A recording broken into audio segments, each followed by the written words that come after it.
ओम गणपते नमः। ओम नमः शिवाय। जय गुरु जी। बाणासुर का युद्ध तथा उषा का विहार।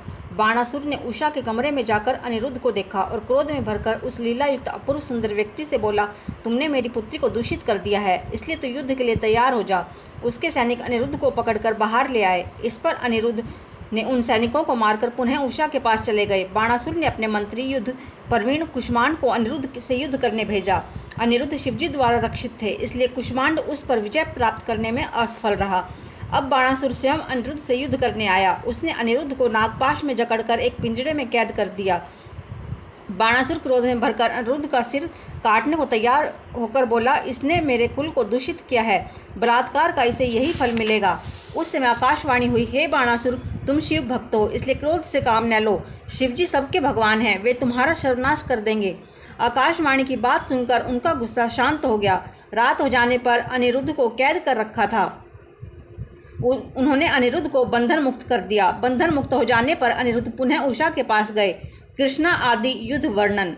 इधर द्वारिका में अनिरुद्ध को न देखकर महल में स्त्रियां रोने धोने लगी कि श्री कृष्ण को महान दुख हुआ। बाद में नारद जी ने आकर बताया कि अनिरुद्ध को बाणासुर ने कैद कर रखा है। यह सुनकर भगवान श्री कृष्ण द्वारिका से यादवों की एक भारी सेना लेकर अनिरुद्ध को छुड़ाने के लिए चल पड़े।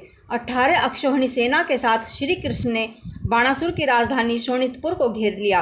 बाणासुर भी युद्ध के लिए चल पड़ा। बाणासुर के साथ भक्त की रक्षा के लिए शिवजी भी आ गए।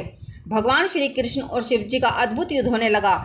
श्री कृष्ण का शिवजी के साथ, प्रद्युम्न का कुष्मांड के साथ, कूप का कर्ण से बाणासुर के पुत्र साम के साथ युद्ध होने लगा। ब्रह्मास्त्र आदि सभी अस्त्र शस्त्रों का प्रयोग हो रहा था। शिवजी के तेज के कारण श्री कृष्ण के सैनिक ठहर नहीं पा रहे थे। श्री कृष्ण ने शीतला नामक ज्वर का प्रयोग किया, परंतु शिवजी ने उसे शांत कर दिया। इससे श्री कृष्ण के विस्मय का ठिकाने न रहा। फिर भी श्री कृष्ण सहित सबने मिलकर शिवजी की स्तुति की। श्री कृष्ण बोले, हे प्रभु, मैं आपकी आज्ञा से बाणासुर की भुजाएं काटने हेतु आया हूँ, इसलिए आप संग्राम से हट जाइए। आप मुझे बाणासुर को मारने की आज्ञा प्रदान कीजिए। इस पर महादेव बोले, आपका कथन सत्य है, मैंने बाणासुर को श्राप दिया है, आप इसका वध कर सकते हैं। तब श्री कृष्ण ने जी भ्रण करके बाणासुर की भुजाएं काट डाली। तब बाणासुर की केवल 2 भुजाएं शेष रह गई। तब बाणासुर युद्ध बंद करके भगवान श्री कृष्ण को अंतःपुर में ले गया और वहां उसने अपनी कन्या को अनिरुद्ध को सौंपकर रत्न आदि का महान दहेज दिया।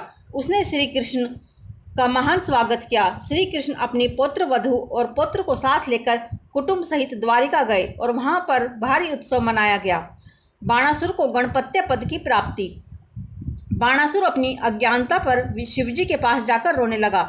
उसने हस्तपद न्यास युक्त तांडव नृत्य किया। शिवजी उसके नृत्य पर प्रसन्न हो गए और उससे वर मांगने के लिए कहा। उसने शोणितपुर का राज्य उषा के पुत्र के लिए मांगा और अपना दैत्यवंश से विनाश की प्रार्थना की।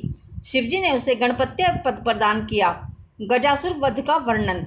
जब देवों की भलाई में देवी ने महिषासुर का वध कर दिया तो महिषासुर के पुत्र गजासुर ने उग्र तपस्या करके ब्रह्मा जी को प्रसन्न कर लिया। उसने तीनों लोकों को विजय कर लिया। उसने देवताओं को अपने चरणों में गिराकर प्रणाम करने के लिए विवश कर दिया और सबको महेंद्र पर्वत पर रहने की आज्ञा प्रदान की। वह विषय लोलुप बन गया। वह शास्त्रों की मर्यादा का उल्लंघन करके ब्राह्मणों तपस्वियों को कलेश पहुँचाने लगा। तब इंद्रादि आदि सभी देवता शिवजी के शरण में गए और उन्हें अपनी विपदा से अवगत कराया।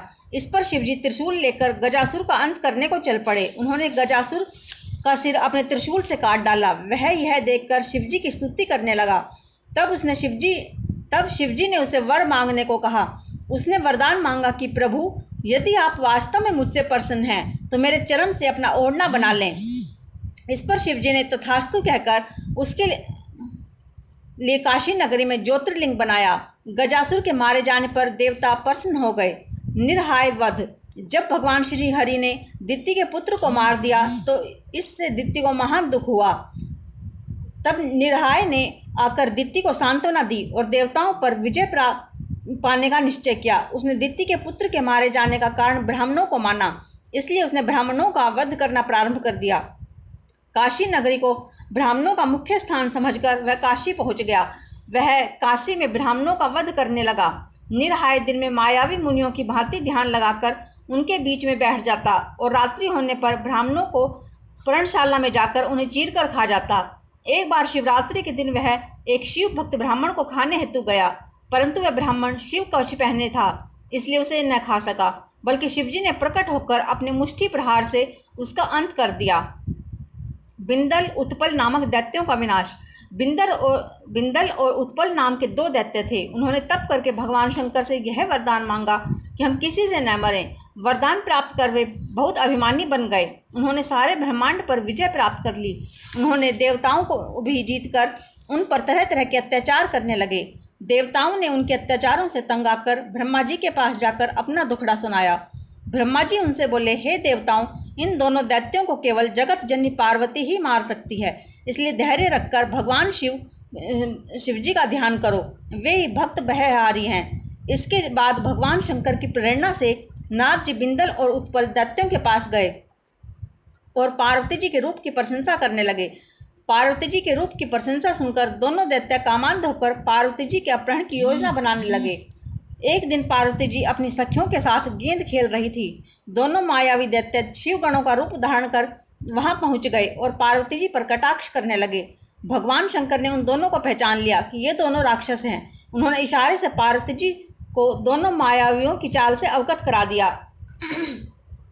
पार्वती जी ने खेल खेल में ही अपनी गेंद को दोनों दैत्यों पर मारी। गेंद के लगते ही दोनों मायावी राक्षस चक्कर खाकर पृथ्वी पर गिर पड़े और उनके प्राण पखेरु उड़ गए। वह गेंद शिवलिंग के रूप में दर्शन देने लगी। वह जगह जेठेश्वर के पास कंदकेश्वर नाम से प्रसिद्ध हो गई। शिवलिंग के प्रकट हो जाने से ब्रह्मा, विष्णु, इंद्र आदि सभी देवता वहां उपस्थित होकर भगवान शिव की स्तुति करने लगे। शतरुद्र संहिता सप्तम खंड। शिव के 5 अवतार। शौनक जी बोले, हे सूत जी, आप अब हमें शिव जी के अवतारों की कथा बताने की कृपा करें, जो परम कल्याणकारी हैं। इनको सुनने से सज्जन पुरुषों का कल्याण अवश्य भावी है। सूत जी ने बताया, हे मुनिवर, अब आप शिव जी के अवतारों की पवित्र कथा को ध्यानपूर्वक सुनो। पूर्व काल में यही कथा सनत कुमार जी ने नंदीश्वर से पूछी थी। वही कथा मैं आपको सुनाता हूँ। श्वेत लोहित नामक 19वें मनवंतर में सधोजात नामक अवतार हुआ था। उस काल में ध्यान मगन ब्रह्मा का शिवा से शिवजी का अवतार हुआ था। उनका श्वेत लोहित रंग था। उनका नाम सधोजात पड़ा। ब्रह्मा जी ने उन्हें शिवजी समझकर उनका चिंतन किया। इस पर उनसे सुनंदन, नंदन, विश्वनंदन आदि 4 कुमार और प्रकट हुए। इस पर सधोजात प्रभु ने ब्रह्मा जी को सृष्टि निर्माण की आज्ञा दी। फिर रक्त नाम का 20वां कल्प प्रारंभ हुआ। उसमें ब्रह्मा जी रक्त वर्ण के हुए। उनके चिंतन करने पर उनके वैसा ही रक्त वर्ण का लाल नेत्रों वाला पुत्र उत्पन्न हुआ। उनको कामदेव नामक शिव समझकर ब्रह्मा जी ने उनकी स्तुति की। फिर इन लाल वस्त्रधारी से विराज, विवाह, विशाल और विश्व भावना नाम से 4 पुत्र पैदा हुए। उन्होंने भी ब्रह्मा जी को सृष्टि निर्माण की आज्ञा दी। इसके बाद पीतवास नाम का 21वां कल्प हुआ। पुत्र की इच्छा करने पर ब्रह्मा जी से एक तेजस्वी दीर्घ भुजाओं वाला पुत्र प्रकट हुआ। उसे भी शिवजी का अवतार समझकर उन्होंने शिव गायत्री मंत्र जपना प्रारंभ कर दिया। इस पुत्र से भी अनेक पुत्र प्रकट हुए। यहाँ तत्पुरुष अवतार समाप्त हुआ। इसके पश्चात शिव नामक कल्प प्रारंभ हुआ। इस कल्प में ब्रह्मा जी ने हजारों वर्षों तक शिवजी का चिंतन किया। इससे कृष्ण वर्ण के पुत्र का जन्म हुआ। इस कृष्ण वर्ण वाले अद्भुत देवेश को ब्रह्मा जी ने प्रणाम किया। ब्रह्मा जी की स्तुति करने के पश्चात 4 पुत्र प्रकट हुए। उनके नाम कृष्ण शिव, कृष्णास्य और कृष्ण कंठधारी थे। ये सभी अव्यक्त नाम वाले तेजस्वी और शिव स्वरूप थे। इन्होंने ब्रह्मा जी के सृष्टि निर्माण के लिए एक अनोखा अघोर नामक योग दिया, इसलिए इन्हें अघोर अवतार नाम से जाना गया। इसके बाद विश्व स्वरूप नामक कल्प हुआ। इस कल्प में ब्रह्मा जी के चिंतन से सरस्वती का प्रादुर्भाव हुआ। तभी उसी तरह का वेश धारण किए हुए पुत्र रूप में शिवजी का अवतार हुआ। ब्रह्मा जी ने इन ईश को प्रणाम किया। शिवजी ने ब्रह्मा जी का सन्मार्ग का उपदेश दिया। इन शिवजी के 4 पुत्र हुए। उनके नाम जटी, मुंडी, शिखंडी और अर्धमुंडी थे। इन्होंने योग मार्ग को अपनाया। यह ईशान अवतार कहलाया। इस तरह शिवजी को की ईशान पुरुष, अघोर, काम संरक्षक तथा वृषु संरक्षक 5 मूर्तियां प्रसिद्ध हुई। जो व्यक्ति इन मूर्तियों की वंदना करता है तथा इस महात्म्य को पढ़ता या सुनता है, वह व्यक्ति सभी भोगों को प्राप्त करके परम गति को प्राप्त होता है। शिव जी की मूर्तियों का वर्णन। नंदीश्वर बोले, हे तात, आप सब लोकों में सब कार्यों को पूर्ण करने वाले शिव जी के अवतारों का वर्णन सुनो। शिव जी की 8 मूर्तियां बताई गई है। वे शर्व, भव, रुद्र, उग्र, भीम, पशुपति, ईशान और महादेव नाम से प्रसिद्ध हैं। भगवान की ये 8 मूर्तियां मणियों की भांति सूत में पिरोई हुई हैं। पृथ्वी, जल, तेज, वायु, आकाश, क्षेत्रज्ञ, सूर्य और चंद्रमा में ये क्रमशः अधिष्ठित हैं। शंकर भगवान विशंभर रूप में इन्हीं के द्वारा सब में व्याप्त हैं। पृथ्वी रूप में वे चराचर जगत को धारण करते हैं। जल रूप से विश्व को जीवित रखते हैं। यह शिव का उग्र रूप है। एक आकाशात्मक भीम रूप है। पशु नामक रूप से शिव जी सभी जीवों का पाश काटते हैं। ईशान नामक रूप से सूर्य के द्वारा संसार को अमृत किरणों द्वारा तृप्त करते हैं। 8वां अपूर्व रूप से आत्मा नामक शिव ही सब में व्याप्त है। इस तरह ये 8 शिव जी की मूर्ति संसार में व्याप्त हैं। ब्रह्मा जी सृष्टि का विस्तार करना चाहते थे, परंतु उनसे उसका विस्तार न हो सका। इस पर उन्होंने भगवान शंकर की आराधना की। शिवजी पार्वती के साथ प्रकट हुए। फिर शक्ति पार्वती को अपने से पृथक करके शिवजी ब्रह्मा जी से बोले, तुम वर मांग सकते हो। ब्रह्मा जी ने उन परम शक्ति को शिवजी से अलग हुआ देखकर उनकी इस प्रकार स्तुति की, हे शिवे, आपके पतिदेव देवों के भी देव हैं। इनकी कृपा से ही मेरी रक्षा हुई है। शिवजी के द्वारा ही समस्त सृष्टि का सृजन हुआ है। हे शिवे, मैं बारंबार सभी देवताओं को अपने मन में बसाता हूँ, परंतु वे मेरी सर्जन बुद्धि को धारण नहीं कर पाते हैं। अब मैं मैथुनी सृष्टि रचना चाहता हूँ। इसमें नर और नारी दोनों की आवश्यकता है। इसमें मेरी शक्ति काम नहीं देती। आप मुझे अपनी शक्ति प्रदान करें, क्योंकि आप सबकी शक्ति ईश्वर हैं। तथा हे शिवे, आप अपनी सामर्थ्य से चराचर संसार के सृष्टि के लिए दक्ष की पुत्री के रूप में प्रकट होने की कृपा करें। ब्रह्मा जी की प्रार्थना सुनकर देवी पार्वती और भगवान शंकर ने तथास्तु कह दिया। इसके पश्चात शिव पार्वती दोनों एक रूप हो गए। तब से संसार में स्त्री का भाग निश्चित हो गया। नंदीकेश्वर अवतार। सनत कुमार जी बोले, हे नंदीश्वर, मैं आपसे यह जानना चाहता हूँ कि शिव जी के अंश से आप किस प्रकार पैदा हुए, शिव तत्व का ज्ञान कैसे हुआ। नंदीश्वर ने बताया, हे संत कुमार जी, एक बार की बात है कि शिलाद मुनि ने पुत्र की कामना हेतु तप किया। इंद्र उन्हें वरदान देने आए। उन्होंने इंद्र से कहा, यदि आप मुझ पर प्रसन्न हैं तो मुझे अयोनिज और मृत्युहीन पुत्र दीजिए। इंद्र बोले, मृत्युहीन तो इस संसार में कोई नहीं हो सकता, ऐसा सर्वथा असंभव है। हाँ, यदि शिवजी चाहें तो ऐसा वरदान दे सकते हैं। यह सुनकर शिलाद मुनि ने महादेव जी की आराधना प्रारंभ कर दी। 1000 वर्ष तक वे घोर तपस्या करते रहे। उनके शरीर पर दीपक की मिट्टी चढ़ गई। तब उमा सहित शिवजी ने उन्हें वर देने आए। शिवजी ने अपने हाथों से उन्हें स्पर्श किया। मुनि शिलाद की समाधि टूटी और उन्हें शिव पार्वती के दर्शन हुए। मुनि ने शिवजी के चरणों में गिरकर प्रणाम किया और उनकी स्तुति करने लगे। मुनि ने मृत्यु रहित पुत्र की कामना की। शिवजी एवंस्तु कहकर अंतर्ध्यान हो गए। शिलाद ने यह सारी वृतांत मुनियों को बताया और यज्ञ करने हेतु आंगन खोदने लगे। तभी मैं शिवजी की आज्ञा से उनके यहाँ प्रल्याग्नि के समान चमकने वाला पुत्र प्रकट हुआ। देवताओं ने पुष्पों की वर्षा की। 3 नेत्र वाला चतुर्भुज और जटा मुकुटधारी बालक को देखकर पिता शिलाद अत्यंत प्रसन्न हुए। मैं पर्णकुटी में पिता के साथ गया। वहाँ मैं साधारण बालक बन गया। इससे पिता को दुख हुआ, परंतु स्नेह के कारण उन्होंने मेरे सभी जातक कर्म किए। उन्होंने मेरा नाम नंदी रखा। उन्होंने मुझे अल्प आयु में ही वेद शास्त्रों का ज्ञान प्रदान किया। एक दिन वहाँ मित्रा वरुण नामक ऋषि पधारे। वे मुझे देखकर भारी विस्मय करने लगे कि इतनी थोड़ी सी अवस्था में इस बालक ने सभी शास्त्रों का ज्ञान प्राप्त कर लिया, परंतु यह बालक अल्प आयु वाला बालक है।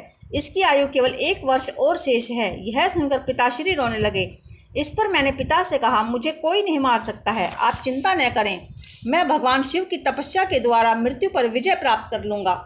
इतना कहकर मैं एक महावन में तप करने चला गया। महावन में जाकर मैंने घोर तपस्या की।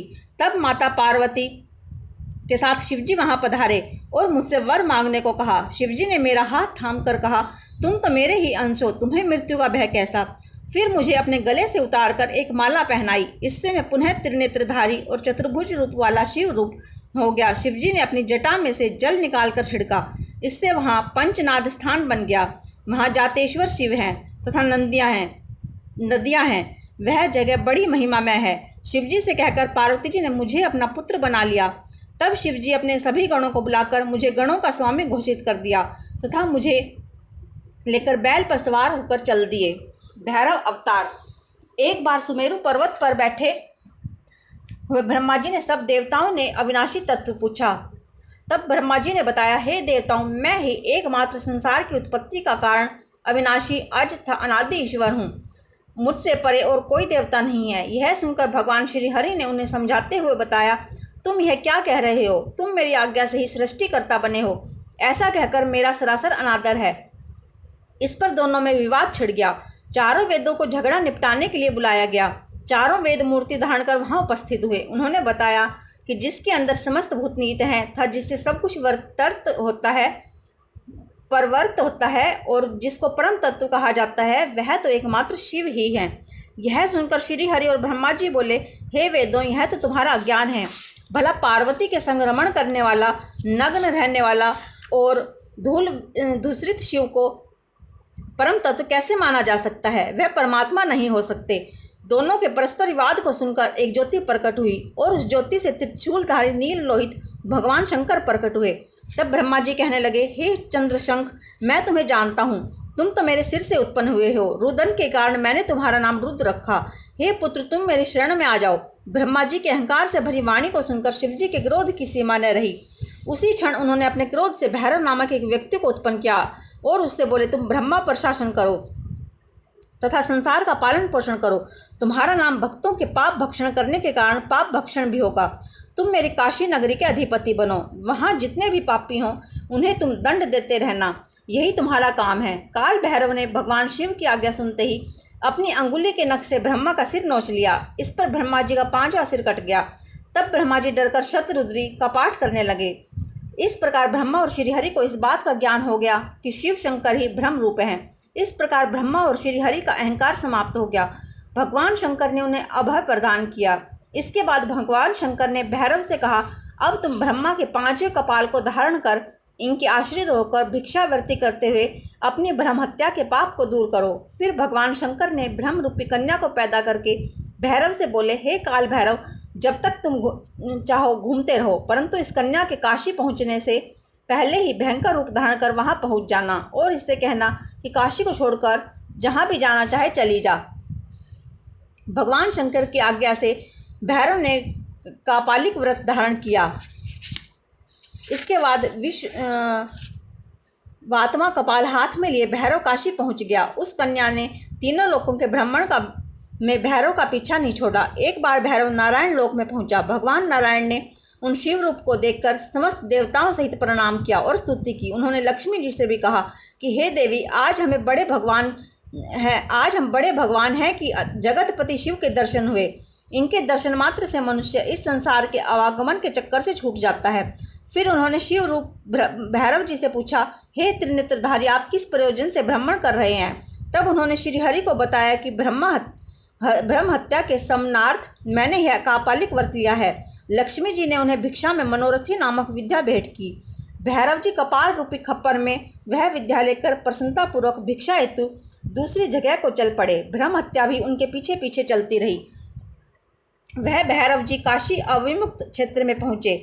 वहाँ पर ब्रह्म हत्या पाताल लोक में समा गई। भैरव जी के हाथ में ब्रह्मा का 5वां सिर पृथ्वी पर गिर पड़ा। इस पर वहाँ कपाल मोचन के नाम से तीर्थ बन गया। भैरव वहाँ खुशी प्रकट करने के लिए नृत्य करने लगे। जो मनुष्य कपाल मोचन का स्मरण करता है उसके इस जन्म तथा दूसरे जन्म के पाप नष्ट हो जाते हैं। जो व्यक्ति काशी में मंगलवार या जन्माष्टमी के दिन कालराज भैरव की मूर्ति का दर्शन करता है उसके सभी पाप धुल जाते हैं। कारागार आदि बंधनों में जकड़ा मनुष्य भी कष्टों से मुक्ति पा जाता है। सरभ अवतार। नरसिंह अवतार के समय जब नरसिंह जी ने हिरण्यकशिपु का वध कर दिया तो भगवान शिव जी ने वीरभद्र से कहा कि तुम नरसिंह जी के क्रोध को शांत करो। शिव जी की आज्ञा पाकर वीरभद्र शांत रूप से वहां गए। वे श्री हरि से बोले, हे माधव, अपने संसार के भलाई के लिए और सुख शांति हेतु अवतार ग्रहण किया है। आप अविनाशी तथा सबके पालनहार हैं। आपने नरसिंह रूप में पृथ्वी का उद्धार करने के लिए हिरण्यकशिपु को मारा है। आपने जिस कार्य के लिए अवतार लिया है वह पूरा हो गया है, इसलिए अब आप अपना रौद्र रूप शांत कीजिए। वीरभद्र की बात सुनकर क्रोध में ही बोले, तुम यहाँ से चले जाओ, मैं अब इस चराचर जगत का सर्वनाश करके छोड़ूंगा। यहाँ पर सब जगह मेरा ही शासन है, मुझ पर किसी का शासन नहीं है। मैं संहार करता हूँ, मैं सभी शक्तियों का स्वामी हूँ। विष्णु जी की अहंकार युक्त वाणी को सुनकर वीरभद्र भी क्रोध में भर गया। वह बोला, क्या आप संसार के संहारकर्ता शिवजी को नहीं जानते? मैं आपके हित के लिए ही शिवजी के कहने पर यहाँ आया हूँ, परंतु ऐसा प्रतीत होता है कि तुम उनका तत्व न समझकर अहंकारवश ऐसा कह रहे हो। इसलिए हे हरि, तुम शिवजी के अधीन हो। इस दैत्य को भी भगवान शिव की शक्ति से ही मारा है। दक्ष के यज्ञ में मैंने ही तुम्हारा सिर काटा था। तुम्हारे पुत्र ब्रह्मा का 5वां सिर का विच्छेदन मैंने ही काटा है, जो अब तक दोबारा वहाँ नहीं जमा। क्या इन सब बातों को भूल गए? आदि से अंत तक इस संसार में शिवजी की ही शक्ति फैली हुई है। हे नरसिंह, अब तुम अपना रूप शांत करो, नहीं तो मेरे क्रोध का वज्र अब तुम पर फूट पड़ेगा। जब वीरभद्र ने ऐसा कहा तो नरसिंह उस पर झपट पड़े। इससे आकाश में व्याप्त शिवजी का कठिन तेज सर्वत्र फैल गया। वीरभद्र ने नरसिंह को अपनी भुजाओं से में इस प्रकार जकड़ लिया कि वे अत्यंत व्याकुल होकर छटपटाने लगे। तब वीरभद्र नरसिंह को लेकर आकाश में उड़ गए और भगवान शिवजी के वृषभ के नीचे डाल दिया। भगवान विष्णु छटपटाने लगे। सभी देवताओं ऋषि मुनियों ने शिवजी की स्तुति की। श्री हरि का शरीर क्षीण हो गया, उनका सारा तेज वीरभद्र में लीन हो गया। देवताओं की स्तुति सुनकर भगवान शंकर बोले, आप घबराओ नहीं, इससे इनकी महत्ता कम नहीं होगी। तब तक पक्षीराज सरभ यह कहकर श्री हरि के शरीर को लेकर पर्वत पर चले गए। तभी भगवान शंकर और नरसिंह जी के चरम को धारण करने लगे और मुंडमाला में उनका मुख सम्मिलित कर लिया। समस्त देवता श्री हरि सहित शिवजी की स्तुति करके अपने अपने धामों को चले गए। ओम नमः शिवाय। जय गुरु जी।